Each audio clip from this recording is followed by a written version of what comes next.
right, what'd you think of that? All right, well, thanks for sticking around. As I mentioned earlier, for our Boston premiere engagement, we've had the good fortune of having an original founding member of Blood, Sweat, and Tears, and one of their principal arrangers, and integral in the early part, and then right until, as you saw, that after the tour of Europe. So please give a warm welcome to Fred Lipsius.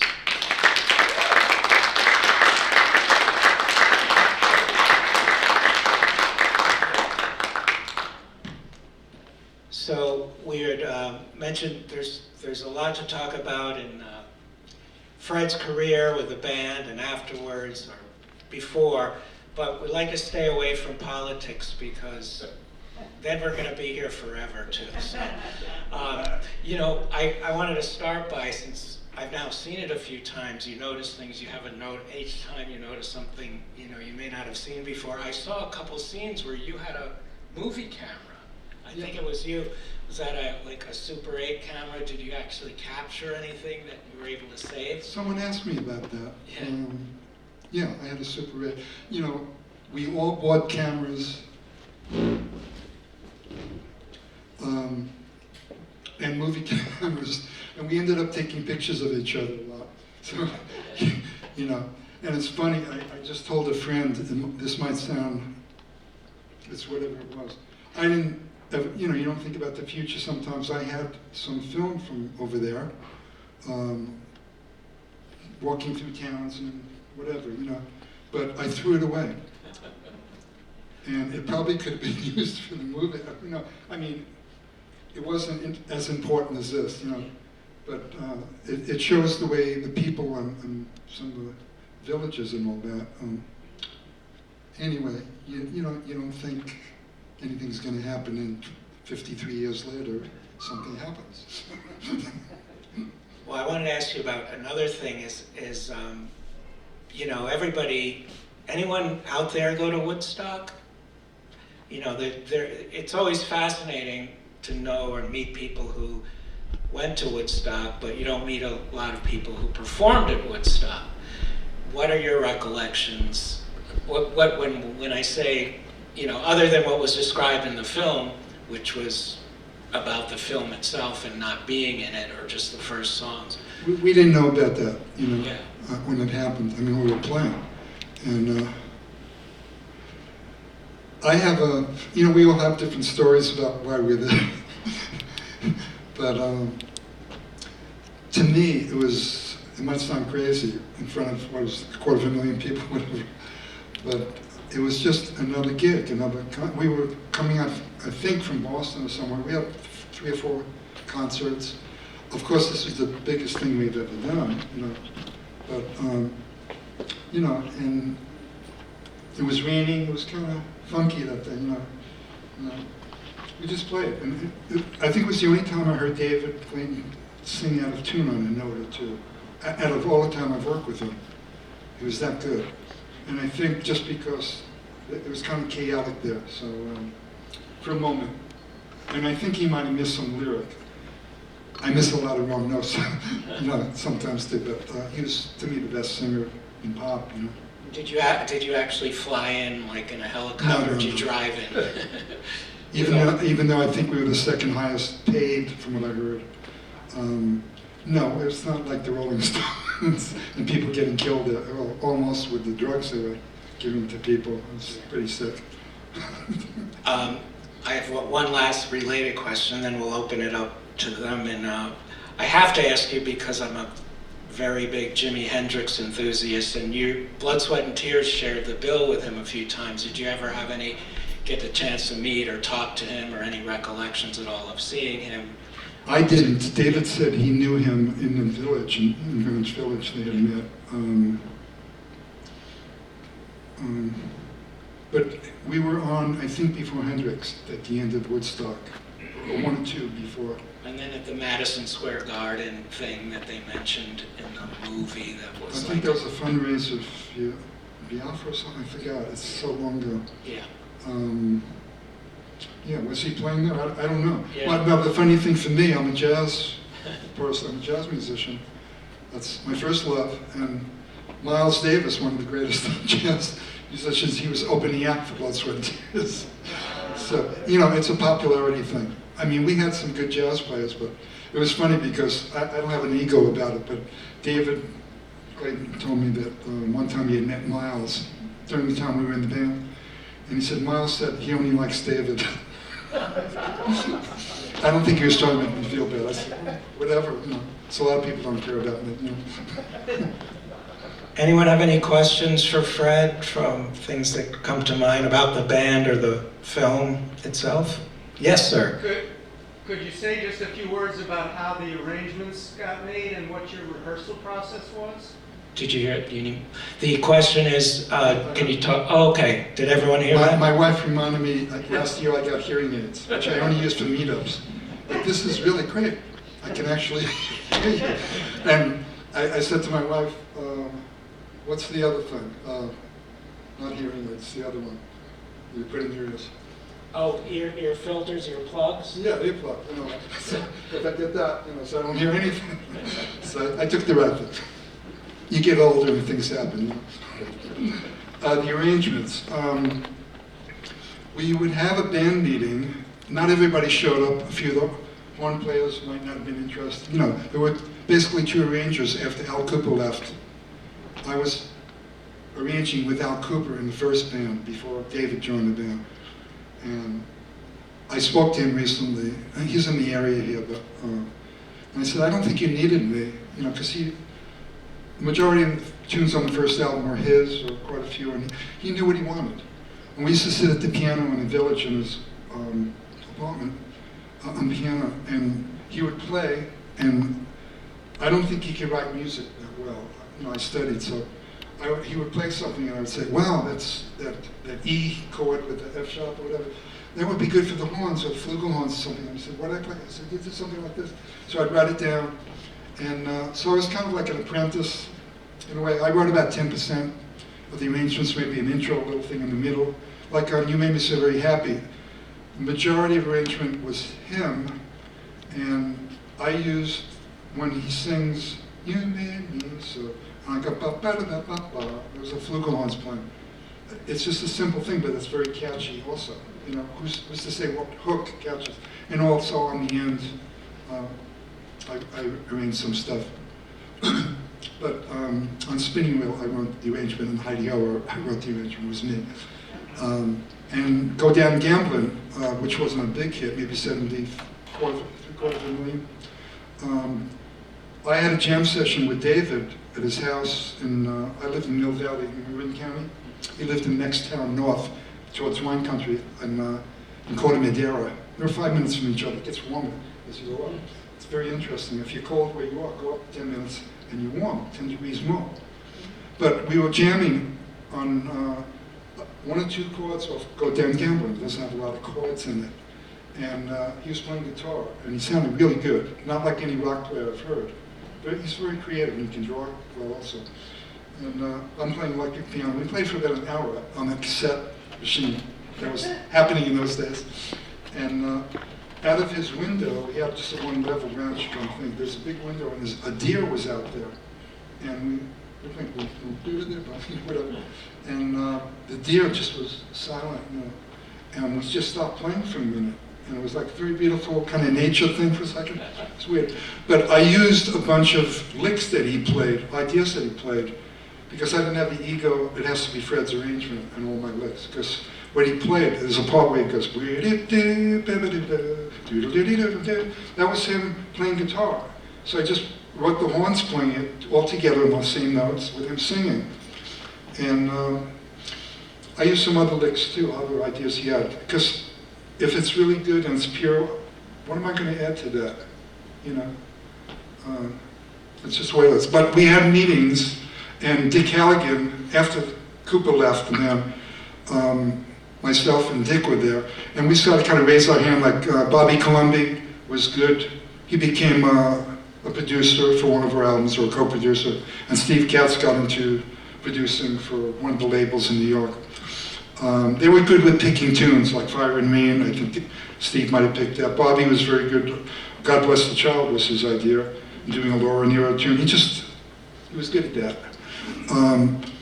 So he was more in charge, maybe in Steve, picking tunes for us to listen to. There might have been 5 or 6 guys out of the 9 at a meeting. We didn't have a lot of meetings. I had never studied arranging other than at Berklee College of Music, where I just retired 3 years ago after 36 years. I studied about 1 semester and I left to go on the road when I was 18, 19. So Dick Halligan studied at Manhattan School of Music. So every week he was writing for voices or strings or whatever, you know. I wrote 1 big band arrangement at Berklee, that was it. So I'm self-taught, and my piano playing, I don't use my pinky usually, but I can play very fast, like Chick Corea almost. I just don't have the technique to play what they can do, but I do my own style. So I'm like childlike as an arranger. But my first arrangement after Cooper left, the whole arrangement was spinning wheel. I did in 1 afternoon. I'm usually slow. The other charts arrangements took me a week or 2 or 3. But I raised my hand at a few meetings to arrange And When I Die. No, was it? Yeah, When I Die. But I told Dick Halligan, we were separate. He lived in LA, I was up in Marin County, and we didn't get in each other's way about arrangement ideas or anything. But I said, we were together, I was at the piano, I said, Dick, I think this would be good if you want to use it. It's like an Aaron Copland thing, boom, something like that. So like a C chord to an F chord to a C chord, an F chord, boom, and he used it, but what's unusual about that arrangement, and the only other tune I know in pop music, I'm not an expert with pop stuff, but the Beatles, is it Live and Die, Let Die? Live and Let Die, Paul McCartney. Yeah. Also. Doesn't that tune stop in the middle and then it goes back into time? Yep. It's not straight time. So, and When I Die was like that too. It's a genius kind of thing to do that, and it was a number 2. It's a great Lauren era. It was great. So that's basically what happened. Was there any more about it that you wanted to know? That's great.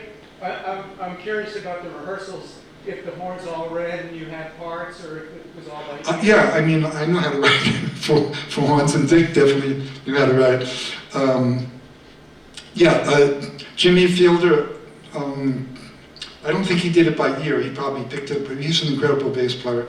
Bobby couldn't read, so he just naturally was great. And the horn players were all top players. They could read stuff very well. I mean, there's better studio players in New York and LA, but I mean, we could have played almost anything. I don't mean Mozart, I mean Tchaikovsky or whoever.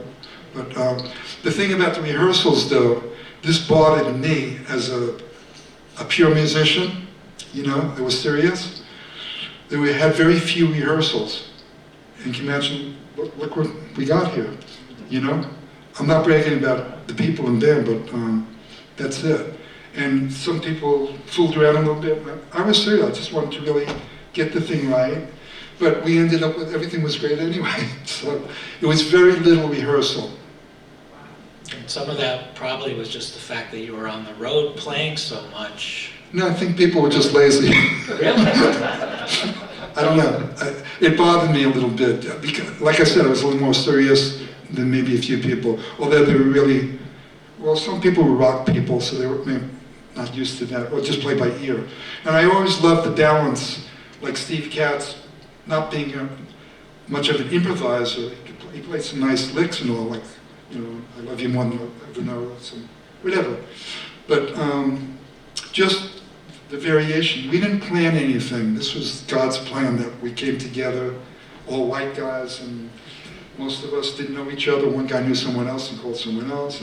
And Lou Soloff, great trumpet player, he told me years later, we were pretty close, and he said, Freddie, way after the band, he said, if you didn't write something interesting for me, I would have left. And my wife of 37 years, she's from Japan, I met her on the Simon & Garfunkel tour, and back in 1982. And there's an article on me in a Japanese magazine, and it featured Lou, a couple pages, with his 12 mouthpieces, trumpet mouthpieces, and had a few pages on me. And it was also about Blood, Sweat, and Tears a lot, to let the young people in Japan know about Blood, Sweat, and Tears. At 18, they wouldn't know. So it was a long whole thing in this magazine. But my wife read the article about Lou's 2 or 3 pages, and she started to laugh. Her English is good. And she said, I said, what did he say? She said, this question about why did you join the band? He says, for the money. Now this, to me, was one of the most creative bands in pop, if not the most creative band in pop, and changed a lot of people musically, influenced a lot of people. A lot of people didn't care for the band either, but I'm just saying. And he said, for the money. So, if you didn't write, give me, and also on Spinning Wheel, because he was a jazz player, I'm a jazz player, and Bobby Colomby was a jazz player. His brother was Thelonious Monk's manager. He had 2 brothers, 9 and 10 years older than him. Bobby's a year younger than me. And, so he was brought up listening to jazz and that kind of thing. Well, I think, as I mentioned in the movie, it was the chemistry that happened, and when you hit the stage, there was some, I think David Clayton Thomas said you gelled. Yes, because it wasn't really mentioned, but for example, I heard, this is secondhand information, in Count Basie's band, who I didn't listen to too much, one of the greatest songwriters and big band arrangers, conductors. Someone carried a gun in the band. They didn't get along. Somebody. In our band, we had, you had 9 people that didn't grow up in the Bronx where I'm from or whatever. We weren't all friends that way. So there were some problems where people didn't want to sit with each other for breakfast, on the road. You get on the bandstand and it was like magic, pretty much. I don't think we ever messed up. Anything happen in Vegas that you're allowed to tell us, or did it stay in Vegas? What do you mean by that loud? You're scaring me. You have police or what? You know that expression, what happens in Vegas stays in Vegas or something? Oh, I never heard that. Or just any celeb stories like they had in the film where Count Basie was cited. Well, Las Vegas, we did play there at Caesar's Palace. We were the first rock group to play there. Probably opened up, like David said, opened up the door for people. Might have lost a lot of people, but it was great playing there. And there's a lot of stuff. In Las Vegas, we had a Blood, Sweat, and Tears Day. And I think the opening act on this big stage where someone threw a ketchup bottle and missed me by a little bit, could have killed me, in the Coliseum, If you don't like the band, why don't you just go home? Try to kill us, Like in the movie, too. The one where we bombed someone through a beer can, I remember.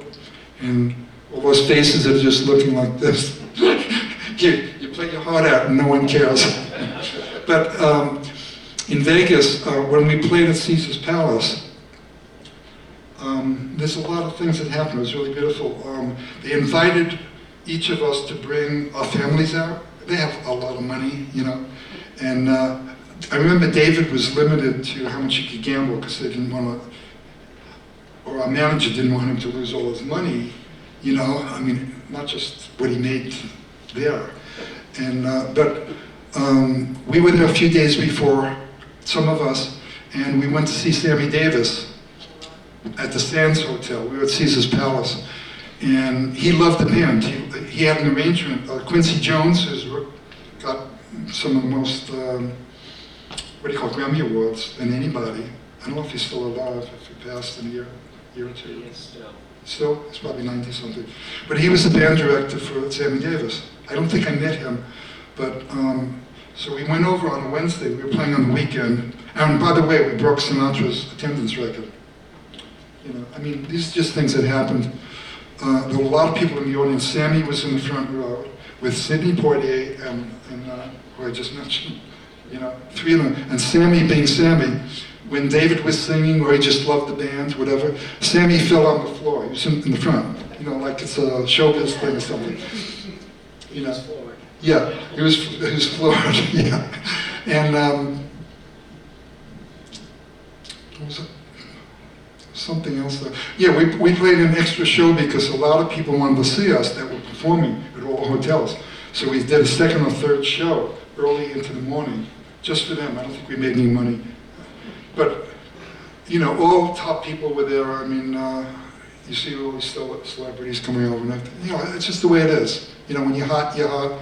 I joke, like, after I left the band, and I said, no one cares about Fred. I mean, when we were in the band, we were making a couple $100s per diem. That means extra money for food. You know, a good meal was probably $20 back then. You know, we had $200 for the weekend for 2 gigs, 2 concerts. So you couldn't spend it, you know. And then after that, like, no one cares. You know, can I get a job? You know. Did we have any other questions out there for Fred? Yes, sir.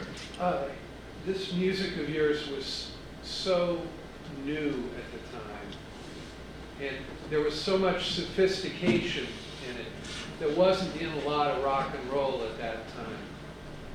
And I'm wondering, what were your influences when you were creating those arrangements and bringing the horns into that music? You have to understand that I grew up, when I was 7 years old, I saw Satchmo or Louis Armstrong playing with his group on my little Munz, or whatever they call it, TV. It was about a big screen, this big. And I didn't know the word jazz. I said to my mother, I'm the middle kid. And I said, I want to do that, Mom, you know. And that was the influence. I thought everybody improvised at the time, but they traditionally play a melody first. And Louis Armstrong would play a melody and the other instruments would improvise around. But I listened to Benny Goodman. I played clarinet first and then saxophone and piano later on in high school, just never learned how to play correctly. So it's all natural, because I did a show, an interview on somewhere in the Boston area, and the guy asked me, where did the big band stuff? I said, that was natural for me, just like Steve Katz. That's not natural for him. He plays country stuff and other kind of music. Al Cooper did other kind of stuff, you know. David sang other stuff, you know. So for me and the jazz people, that was natural for us. And Dick Halligan studied big band stuff too, besides classical. I wasn't really into classical, although Debussy is my favorite composer of everybody, no matter what. Very dreamlike, and his harmonies. There was one piece that he wrote, I think it's La Mer, means the sea. I've never had the experience before, but when I heard it, it was like I went back 1,000 years of something. It was like a flash. I can't explain it. I felt like it was back 1,000 years. Never had that experience with music. So it's natural for us to do what we did. To give you an example, Paul Simon, who I met a couple times, and after Blood, Sweat and Tears, I was living out in Marin County, and he came out with Roy Halley, who co-produced Bridge Over Troubled Water and probably some other things with Simon and Garfunkel. And he produced some of our albums, you know. Great. He was the first one to double horns also, as far as I know, as any engineer. And so Paul wanted me to do a Memphis blues little horn section arrangement. I don't know anything about that kind of music. So, and I wasn't playing very much. I was retired from BS&T. I wasn't playing my horn too much out in Mill Valley, California. And I'm not a good piano player to keeping time behind a pop singer. You know, you gotta have the time, huh? I'm not good at that. I'm much better now. So I wrote a very flimsy arrangement, not very little horn parts for 2 or 3 horns. So I'm standing there with Paul Simon. The horns are over there, and I'm almost laughing, you know, like, I didn't know what to do because I didn't have time to listen to Memphis horn kind of thing and copy some style and put my own thing into it. So I said to Paul, I said, don't give me a penny. You know, there's nothing there. I was like, yeah. So it was natural for me to do that. And like I mentioned the other day when we did one of these, on Spinning Wheel, when I wrote the arrangement, I used a chord that only 2 people in rock and roll I think have used, Jimi Hendrix and the Jersey Boys, who's the lead singer? Yeah, I love you baby, and it's there's a chord there that's 7 sharp 9. Yeah, it's a D7 sharp 9, like do re, raise the half a step with do beats, whatever. It's a jazz chord. Every jazz arranger knows that, so I'm not any special about it. So I used it. I'm wondering, is this okay? Really? And that's like a calling card for me. Randy Brecker, I heard him with his brother when they had the Brecker Brothers down in one of the clubs in New York City. And he came out of the dressing room after they played. I just wanted to congratulate him. And he goes, ba, ba, ba, ba, ba, ba, ba, ba, ba. And it was a nice compliment, like that was really special, you know? So I'm just doing what I do, you know? Someone else wrote the arrangement. It might have been successful, maybe not. You know, some people said with that particular arrangement, it was 50% the arrangement, 50% the tune. So I don't know. And just to show you, I was listening the other night, the name of that club was The Bottom Line. Yes, it holds about 500 people, and they start to have jazz, McCoy Tyner and different people in there. But, and we played with Al Cooper in 1993 and then 4 in the wintertime, a reunion concert for his 50th birthday and the 20th or so anniversary at The Bottom Line. So we played Child Is Father to the Man, the album that he was on. And I mentioned the other day too about Al Cooper. You hear his voice, I don't think you saw him. You hear him singing I Can't Quit Her, which was on the first album. And I told him the other day, we speak a little bit, he's in the area. And I said, I thought you were, and I'm not an expert on rock and roll, although I heard it as a kid. I was more into jazz later when I was 14. But I said, I thought you were like a notch under the Beatles as a songwriter. Not quite as great, but you know, I Can't Quit is a great tune. My Days Are Numbered. House in the Country is a very strange, unusual tune. You know, a very talented guy. There wouldn't be a Blood, Sweat and Tears without him. And also credit to Don Camburn, the man that you saw. He just passed away 3 weeks ago. He was the director, you know. He was all dressed up. But I've been talking to him for 2 years now. And he's out in LA. He was out in LA in a nursing home, and then he's in a hospital in a diaper for a month, and then back in the hospital, and I can only talk to you 15 minutes. I gotta go to the bathroom when my pills are coming. And then he talked to me for an hour on the phone. I said, Don, you're unbelievable. 93 years old, he's talking for an hour, telling me when he's 50 years old, going to Hong Kong and Japan, and with the producer for The Tempest. He did the Easy Rider, Time Machine, lots of top movies, and he won awards. And we're very close. I knew his kids, and we just love each other. So he passed, but he wouldn't have been able to see the movie. His eyesight was bad. But it was beautiful that he was in here, and you could see that he was almost crying at the end when he was like exasperated that such a thing happened to Blood, Sweat and Tears, because he said it was so thrilling for him. Well, we have time for one more question, and then Fred also has his new CD and a book out there in the lobby if anyone's interested as you're leaving. But anyone, do we have one more person that had a question? Yes, right straight there. Are you all still in touch with each other, and do you ever consider A little louder? Are you all still in touch with each other, and do you ever consider a reunion?